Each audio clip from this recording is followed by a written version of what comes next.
one of the challenges with moving into the new season. It's one of the major challenges. The heart is saved, but the mind is still locked. The heart is new, but the mind is old. And you know that's a possibility. That you are saved, but you still think like where you come from. And that's why one of the things you must do very quickly is to change your association. Many of you have friends that make you to continue thinking the old way. If you are in a place where they're always talking down on the education, you are not likely to go to school. And that's why when people come to me also, they say, we want to marry a brother, and there are some I just know from the beginning that this marriage will not work. The sister wants to do PhD. The brother says, it's whatever thy hand findeth to do.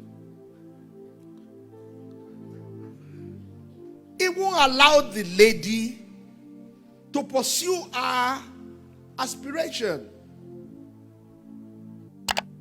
If you are in a place where they are always talking against the rich, that all these ones, some of them are just lucky, that all these rich people, they do ritual, and they are not telling you that there's a righteous way to make money, you will not desire prosperity.